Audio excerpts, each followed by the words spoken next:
Today we're back inside of Call of Dragons, and I have Volt, the now R5, inside of the Blood Moon Alliance with me, and we were gonna kind of give you guys a state of the union, what's going on in Call of Dragons, what's going on in our server, and really just an overview of how the game has been. I mean, we're 3-4 weeks in at this point in time. It's time that we check in and see what's going on, and I think Volt and I are gonna do this from time to time just to keep everyone up on what's going on. Volt, thanks for coming back, man. I appreciate you joining me again on the channel. Yeah, no, happy to be here and happy to talk more Call of Dragons. Yeah, it's my pleasure. Congratulations on the bump from R4 to R5 as well. Thank you. Thank you very much. All right, so let's get into, first of all, very quickly, I'm assuming you played Call of Dragons earlier on before it came out, and then you restarted an account with when it all went global. Is that true? I actually am a global player, so I, Oh, I wow. got into watching the beta a ways back, and so I've kind of always been following it. But I was kind of like, you know what? When this starts, I think is when I'm going to make my start. So I'm in a little bit of a unique circumstance, maybe compared to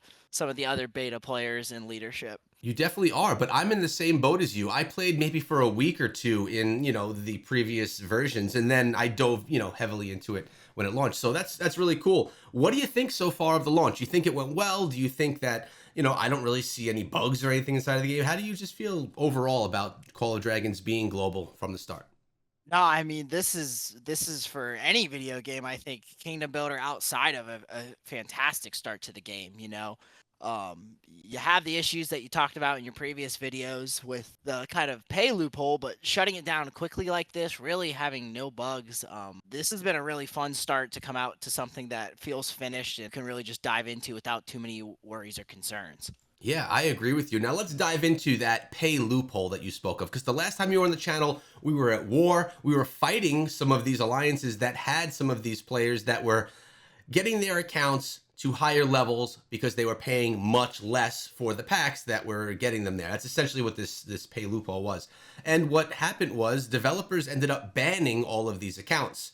Some of them were in the alliances that we were fighting against, and others were in other alliances in other servers. So how do you think they handled that? I see some criticism, and I see some people praising development on that. How do you feel about it personally? Yeah, I think I've thought about this and kind of heard all sides of it. I think they did the best job they could there. I mean, obviously they did a great job with shutting this down as quickly as they did.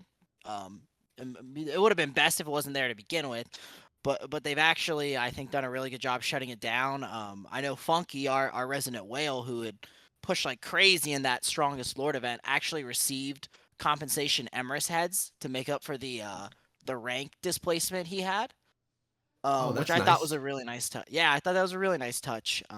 I didn't know that that was done at all. I heard people complaining that they weren't reimbursed for the losses that they took fighting against the people that were illegally boosting the accounts. And I have to say, thinking about if this were my game and I made it, that's very hard to do, to figure out what battles went on and who deserves to get stuff back. I think that they, like you mentioned, did a very nice job of really swiftly diving in there and just banning these accounts so that no more damage could be done. And not only that, when accounts like this happen, when you're fighting against someone that's slaughtering you because of their power, it makes you spend more inside of the game so that you then have to keep up with the fight, right? And it's nice that they kind of nipped it in the bud as quick as they could. It literally took a day, if that, from when they heard about it to take care of it. I think it was done well. Yeah. I think that there would have been too many variables. And another thing I was brought up to me is like, say they did compensate us. Well, how do they compensate other servers that may not have been affected as much that we might end up fighting? And so it's a hard from a game balancing point of view, but I think they did right, especially by the Strongest Lord compensation they gave to the members who rightfully deserve those higher spots. Yeah, I agree. So we're in agreement there that they did a pretty darn good job. I've seen games do great jobs at stuff and games do awful jobs at stuff. And I think this is definitely leaning towards they cleaned it up as best as they could. Did a nice job. All right, so what's going on? We're in server 32. We're part of the Blood family. We are in Blood Moon. That's the alliance. If anyone wants to join, be part of it, and you have the power, come on into the description of this video. Right at the bottom is the link to the Discord. Come tag me and say what's up, and I'll put you in touch with someone. We'll see if you fit in what we're doing over here. It's really a great server and a great family. So what's on the horizon for us? I know we just finished out some war. We took some beatings, but we did a really nice job with our strategies. I know that we struggled against some of the behemoths as of late, and we have another one of those coming on. But what's going on next? Do we have what's the next thing to look forward to? Well, the next big thing coming up is, and we haven't nailed down the exact date. It's looking like it could be next Sunday. Is Pass 2 opening? And this time Mhm. we're gonna get the showdown that we originally intended to happen in Zone 1, which is the full Blood family versus the full DS Dragon family. It's going to be pretty crazy. I think we're planning to bring as much firepower as we can into the shared Zone 2 of Blood Oath and the DS. And I know they're planning to bring as many, so we could be seeing well over 1,500 players taking part in a Zone 2 war next week. Wow. So this is something that I'm going to have to make sure that I'm streaming because that sounds like a really epic, Yes. epic battle. So this is going to be what alliances from the Blood family are going to be participating in this? So we haven't nailed down how many exactly we're bringing, but you could expect to see Blood Oath Secondary Alliance, Blood Oath 2, Blood Moon, and Blood Crescent are kind of secondary alliance that's been powering up like crazy as well. So we're going to be expecting as many as we can fit on our side, and from the DS side, I know they have about 3 or 4 alliances that are pretty similarly matched to us as well in terms of power and players that they're going to be bringing in. So I anticipate we'll have more than 10 plus alliances. I could see us getting close to 20 total trying to fit into this Zone 2 fight. Wow, it sounds exciting. It sounds like it's gonna be a massive battle that's most likely gonna last for multiple days as well. So, looking forward to that. Let's talk about really quickly power levels right now. We're, like I said, 3 to 4 weeks into a brand new server. Part of the Blood family, or overall general for players, like, and I'm not talking about casual players that just play because they like to farm up their base and they're not really into the war element, but people that are trying to be real players in the game. Where do you, as an R5 leading an alliance, feel players should be at this point in time? What should they be pushing? Should they be comfortably at tier 3? Should they be pushing tier 4 already there, or should they be already pushing tier 5, which seems to me like they have to be pretty whalish to get there? Well, maybe for Blood Oath, that answer might be a little bit different. But for us Hmm. here in Blood Moon, I think really the point and the goal that we've kind of wanted is to get as many members as close to possible to tier 4 by the time that pass opens. We all kind of saw the damage that we took fighting tier 5 players with tier 3. And we're certainly going to have a whole host, this time tier 5s on our side as well, but on their side that we'll be fighting as well. So I think a lot of our low spenders are right on the cusp of that tier 4. There may be a couple techs away, a city hall level off. I consider myself somewhere in the mid spender range, Hmm. probably, at least for this past month. And I am finishing up, and I've kind of beelined and prioritized finishing up my tier 4 techs to try and get tier 4.5 or start to get some of those end game troop buffs unlocked. But I think our goal is to get as many members into the tier 4 range as we can for that. And I think that's a really good gauge for competitive players on this server if you're a low spender to kind of put yourself against. Yeah, and so what do you consider a low spender? Because I'm kind of comparing this to where I am right now, which I'm about to get to. So a low spender, what does that mean to you? So to me, it's generally somewhere I'd say in like 125 or so or less a month. Okay. Playing the game. Maybe there's always a little wiggle room depending on who you ask in that. And Blood Oath's idea of low spenders might be like under 300 or 400 a Right. month compared to us. But generally speaking, and knowing some of the players we have, like our R4 Wolf is generally right around that mark, and he's a low spender. And I know he's pushing close to Hall of Order 21 to start that tier 4. So that's kind of, it's a broad range. So you have people who've maybe only bought the builder pack to unlock their second builder, all the way to the people who might be doing the daily purchases for the great deal you get from there. So it's Yes. kind of a moving target. So I'm going to take you in on my issue that I'm having right now. I'm also on the cusp of getting T4. I buy every pack when I upgrade my city hall, most of the pop-ups, and I get the Mhm. dailies and I got the monthlies as well. And I Yep. also bought a bunch of the VIP stuff along the way. Not all of it, but a bunch of it. And Sure. my issue now, I got my wall done. I got everything that I need to get done, to get my city hall up to the next level, but the resources are just not there, even if I use all of my packs. So give me some advice. What should I be doing to do that? And I have gatherers out all the time, but I seem to have hit a stuck point just because of resources themselves. Gosh, yeah, I mean that is a struggle. It's a struggle for it's a struggle for me.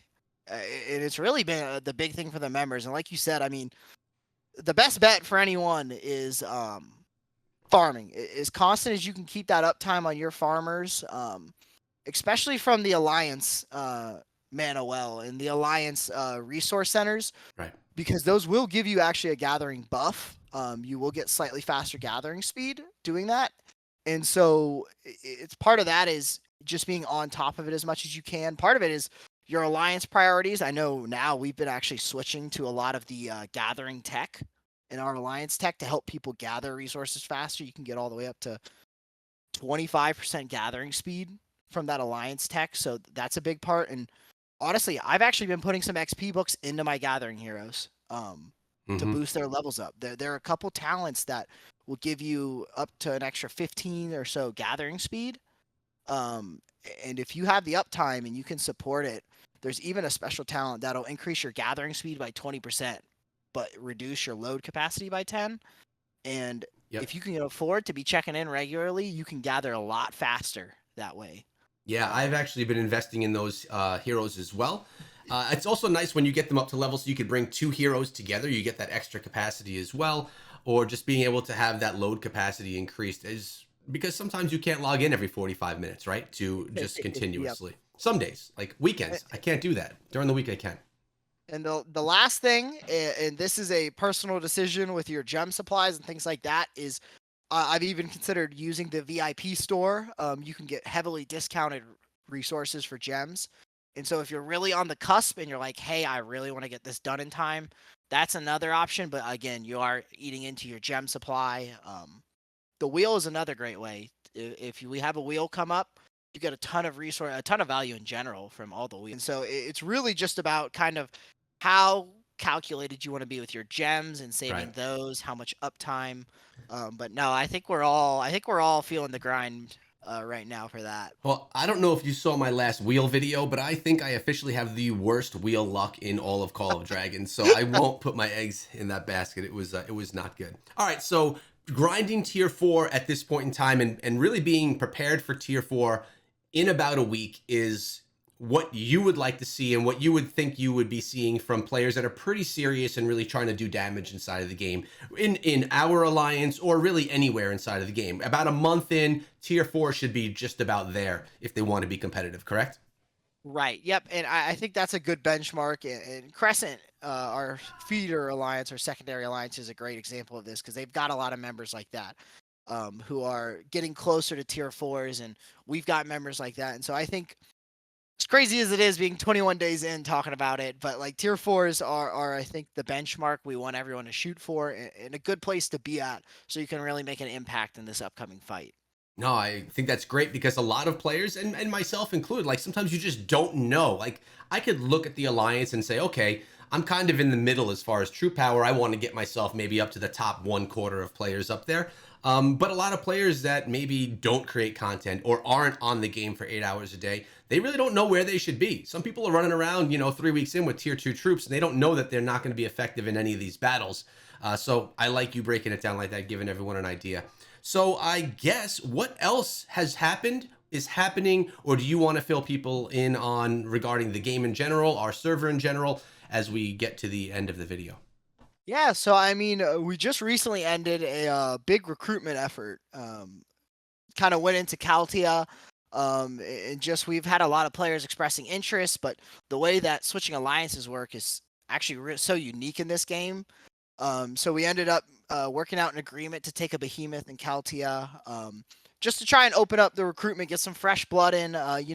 Part of it is you want to make sure that you've got members who are wanting to push and wanting to try and min max and play their accounts as best as possible. And we found a couple of those players wanting to make their way over. So we made a big recruitment effort where we're right at about 800 million power right now, which is pretty crazy.